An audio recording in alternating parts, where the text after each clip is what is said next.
Jim LeCuyer, the judge for the Environmental Futures Writing Prize, has a word or two to say. He's from San Francisco, California.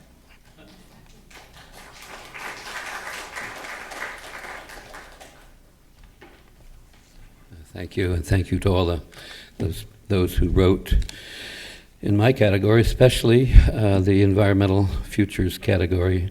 The name comes from a little program that I've been directing and trying to get the San Francisco Unified School District to adopt.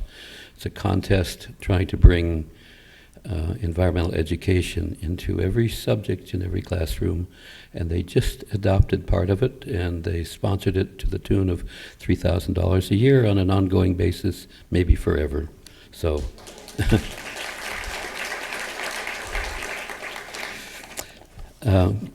congratulations especially to Candace Coulombe, who did a wonderful satire, and to the others who participated, and have a little thing. It's a new category, so I'm going to try and give you a little context for it, and those of you who are interested in writing to the environment. From the animals on the walls of the caves of Lascaux to Thoreau's contemplation of Walden Pond and his more than 40 publications, which most of us don't know about, to John Muir's beautiful sketches of Yosemite, Rachel Carson's Silent Spring, The Sea Around Us, Under the Sea Wind, from the poems of Sappho to Blake's famous Tiger, Hopkins' God's Grandeur, Annie Dillard's Pilgrim at Tinker Creek, Barry Lopez, Arctic Dreams, and Of Wolves and Men, and Al Gore's An Inconvenient Truth. Environmental writing has, over the history of humankind and in innumerable ways, explored our interaction with nature. There are few boundaries to environmental writing except that it make us think about our relationship with the natural world and that it fit within the requirements of our contest. It arrives in poetry or prose. It can be satire, as today's fine environmental winner, Candace Coulombe, exemplifies. It can be poetry, it can be research, it can be funny, it can be argument backed by fact, as with Helen Caldicott's If You Love This Planet.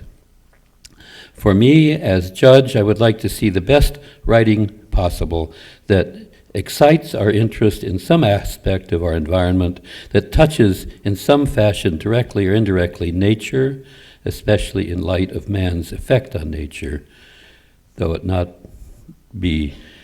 need not be obvious, this human thing. I want to be persuaded that you understand the issues, that there is depth to your thought, and that there is a caring heart beating somewhere behind that work. And whether you win or not, your effort is never wasted. What you think or learn is as important as anything that you might do or win. Thank you very much. Thank you. Candace Leigh, how do we pronounce your last name? Coulombe, please. And Candace won first prize, and she's going to read an excerpt from her piece called, and it's one word, ScentEasy.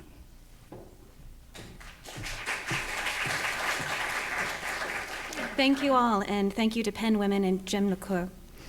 I'm so pleased to receive this award, especially for a piece that might not be considered traditional environmental futures writing, if there is such an animal. But good stories, regardless of genre, ask questions about our relationships with each other and our connection or disconnection with the natural world. So I'd like to read an excerpt of my story, which is entitled ScentEasy. I could probably finish it in 4 minutes, but I'm not going to try. So I hope that you'll all be curious enough to go online later or even buy my book and finish it. From ScentEasy. Tucked between the vegan bakery and the outsider art gallery is a space as clean as vapor. The glass is immaculate. From the sidewalk, you can see deep into the shop. Row follows row of milk glass shelves and repeating bottles, like a kaleidoscope that's lost its color. I think I'm the kind of girl who shops here now. Dalton's new girlfriend is thin, brunette, and childishly earnest. She's nothing like me at all.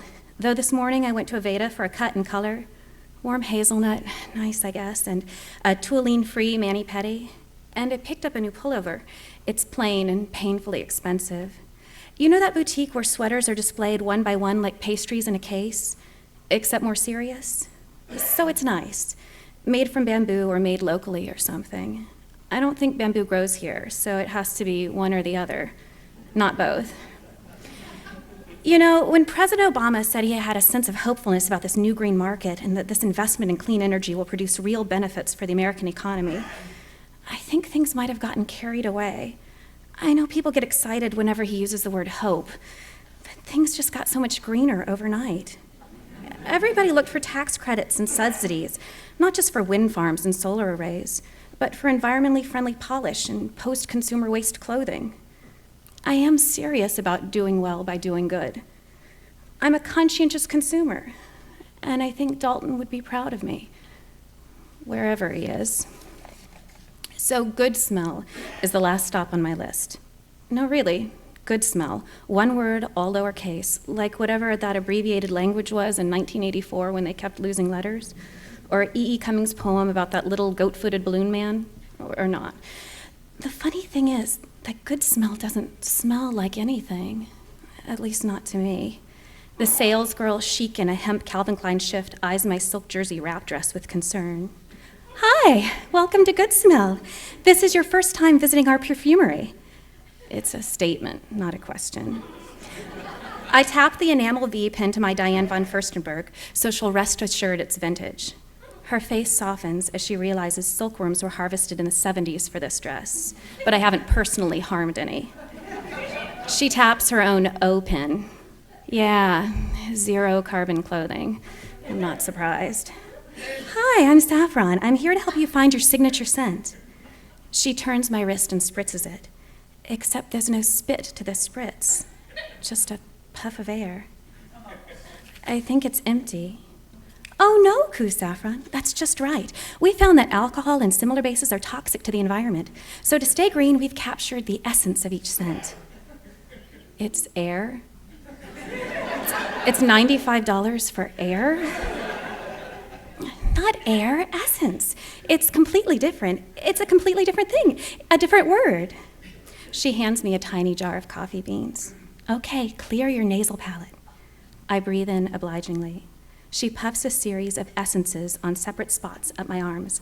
Acai berry, bamboo, chocolate and neroli, black pepper and rose hips, amber patchouli. I learn that the bottles are made of 100% recycled glass and aluminum.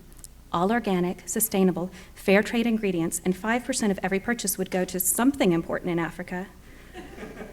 I don't smell anything. I don't feel anything. Thank you.